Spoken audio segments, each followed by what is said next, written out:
I've gotten all my anger at flirting women out of my system, I guess.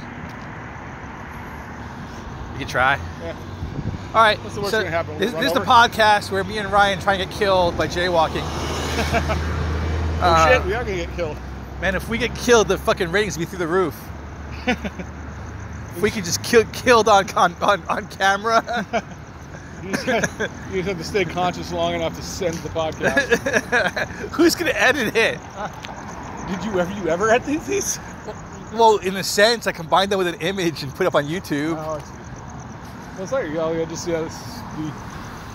I can't do it on my phone. I need a computer for that kind of fine-tuned editing. Anyway, this is some in the 90s episode of Theater School Reading the podcast. And joined once again by @CrashRyan from Twitter. Hey. Who's been ranting about women flirting for discounts. Not that I'm saying in a larger sense that women try to take advantage of that. I'm just saying that when I worked retail, there was occasionally girls who would flirt and try to get discounts to their $2.50 off their Usher CD. Well, not a condemnation of women in general. no. But I'm happy to condemn women in general. I mean, I don't think they're worse than men. I just think we're all human beings, and the vast majority of us are horrible. Oh, the men wouldn't flirt to get. Men would still try to get discounts for their fucking Usher CDs. But they're like, oh hey, we're cool, man. We're like, we like the same things. You understand me? Yeah, like we're trying to like act like I'm cool and you're cool, and like, bitch, I have the job at the record store. I'm already cooler than you, motherfucker. I'm not sure the logic of that statement holds up. It was the 90s. Even so, I'm not sure a record store employee outside of the movie High Fidelity is an arbiter of cool. But, I'm cooler than a guy trying to get a fucking discount at a record store.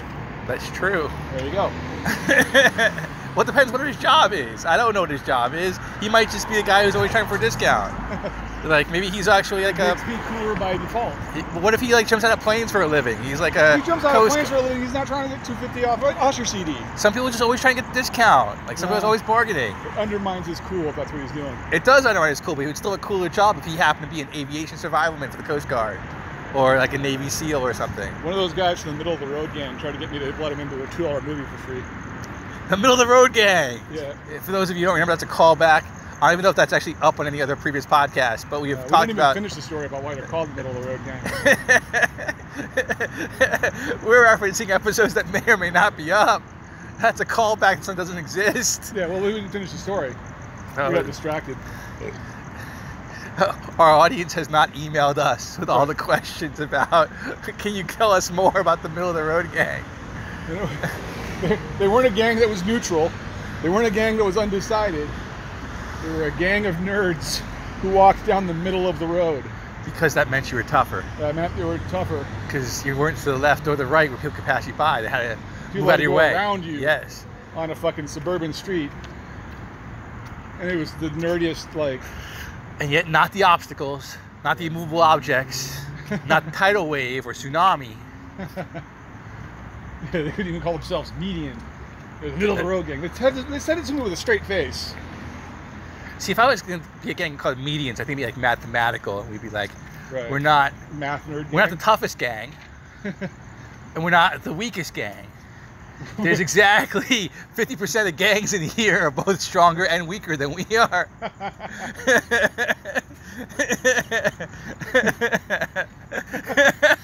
Which I kind of love now.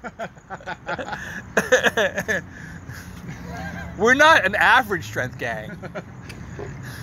But exactly half of the gang sampled are weaker than we are. Right.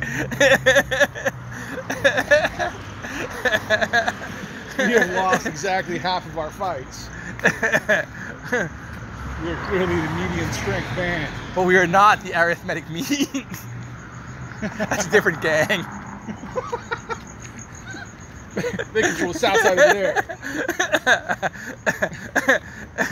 This is an episode of Sliders. It might be. I think there's an episode of Sliders where they go to a dimension where they play a math-based rugby-style game.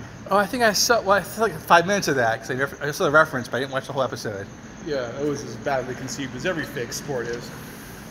I believe it even had a suddenly you win thing. Oh, like Quidditch? Yeah. Well. I'm not following you into this part of the adventure. All right, then we'll take a break on the podcast. All right, so it was okay. So math-based game and sliders is where we took a pause, and okay, that's not good. You just live dangerous. Like I got inspired by the middle of the road gang.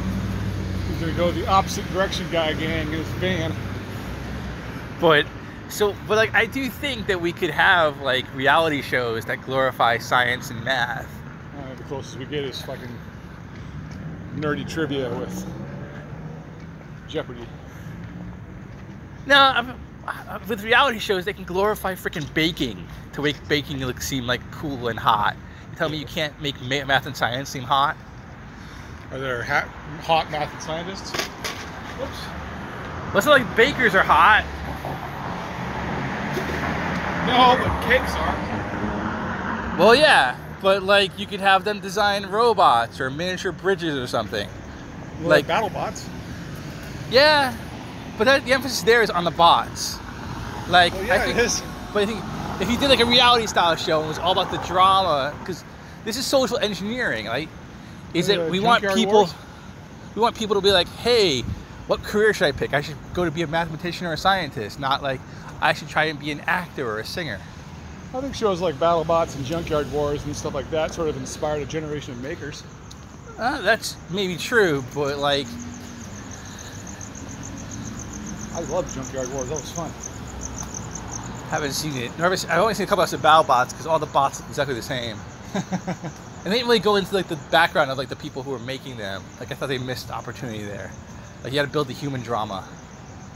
They did a little bit. I know, but not like the way they do in other reality shows. Anyway, moving away from social engineering. So they had a math-based rugby game? Yeah. It was basically while you had the rugby ball, you had to ask like math-based trivia questions. I'm just saying, like we could make games or something where like you would need to know math and science, and that would be like, oh, math and science could like actually earn like millions of dollars from being pop icons, which I think would be a better society. Well, don't math and scientists people already get really good jobs that earn some thousands and thousands of dollars? Really, they don't. No, I mean engineers can get a high-paying job, but that's like usually like 50 or 75. It's not like singers or actors where they're pulling down $1 million unless you design something. Right. And corporations have gotten wise to the idea of you designing something while working for your shitty job. And they're like, anything you design belongs to us while you're working for us. That's not me just running as a corporation. It's a real thing. Yeah. So, no. There's not really a lot of money in science and engineering unless you have the resources to not work for someone else and just make your own thing. Right. And honestly, your chances might be better to become a professional singer or actor. I don't think your chances are better. It's like very few people actually make that millions of dollars thing. Well, yeah, but not many people manage to be Bill Gates either. Right. Or the founder of Alphabet. Right. I'm not sure what your odds are, but I would submit to you, though, that a mediocre or median level engineer is doing way better than an aspiring artist who doesn't make it. Yeah, but there's no like payoff. You don't like, oh, there's payoff. There's paid off mortgage, full fridge, health care. Sure, but it's not like you're an icon. Oh, hey, you were 20 years an engineer and you can now have a house and have kids who don't like you and a wife who doesn't sleep with you anymore. Yeah, whereas or I can continue to do this as a fucking artist and have nothing.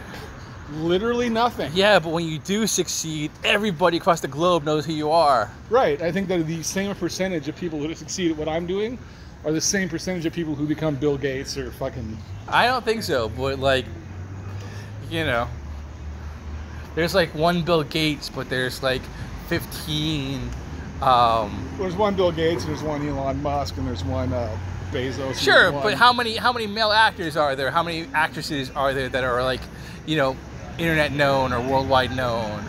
I think probably about the same. I think the success ratio, considering how many people try for one versus how many people try for the other. And once again, if you don't become Bill Gates or Elon Musk, you still become a guy with a profitable job. Whereas opposed to if you don't become... Or a guy with a soul-crushing job that they hate, designing weapons for the military. Well, they just do what my friend did and become a fucking counselor. But, like, if you fail at becoming an artist, you become homeless and a burden on your parents. I knew it, dude. He got his engineering degree, and he spent like 2 years living at home looking for an engineering job. And that was pretty soul-crushing. I graduated in 2005. Yes, you have endured more homelessness than anyone else I know, and kept body and mind mostly intact. You've won homelessness. Well, is that what you want to hear? No, I have privilege. That's my thing about winning homelessness. That's just a fucking act of complete privilege. I'm just saying that the failure mark for fame and glory for someone with, say a useful degree like a STEM degree is a regular job like everybody else. I think that's an outsized pre-2010 view of the world, but I will say your chances of having a job and being supporting yourself is better in STEM than art. Yeah. But like you said, the number of people involved, there are a huge number of people who are not trying for STEM, who are trying for acting, and because why? Because that is what we've raised as the pinnacle of society. Have we though? I feel like everyone takes their shots at fucking actors and entertainers as giant pieces of shit. Who does that? Like everyone does that. It's like it's not a hot take anymore. It's like a there's conservative. That's only for actually liberal actors who express liberal opinions. Oh no, there's a whole liberal side. Like what if we paid teachers what we paid fucking George Clooney? That's always a fucking thing too. Like don't take the fucking. Well, I mean, people do resent how much money they're making, and I think that's actually an issue. Like, I get that they create that revenue for the people who employ them, so they can, charge that, and that's fine. What the market will bear, but I do think it distorts society. Like, we basically people say, what's the most valuable thing you can do based on how much money you can make, and like I'm saying, we could create a society where like, hey. The most exciting and prestigious thing to be would be a mathematician or an engineer. By turning them into entertainers? Or maybe a scientist. Well, yes, if that's what it took, yes. People respond to that. Or some other way. You could say the first person to do this, instead of like the corporation that hires them getting all the money, that person would and be like, oh, hey, there's Isn't that what SpaceX was? Did it? SpaceX was a... Oh, it was like whoever accomplished this, they were getting like a... Yeah, whoever puts a fucking thing into orbit and has it sustained to come back and it's reusable gets this huge ass motherfucking grant. Yeah. Didn't quite work though. No, it did. Well, I don't know who did it. I don't know who did it, so if... Elon Musk. Oh, did he? Yes. Oh. That's why we know who Elon Musk is. I didn't know he did that. You think he became famous for PayPal? No, he fucking put a thing in space. I wasn't paying attention. Well, now whose fault is that?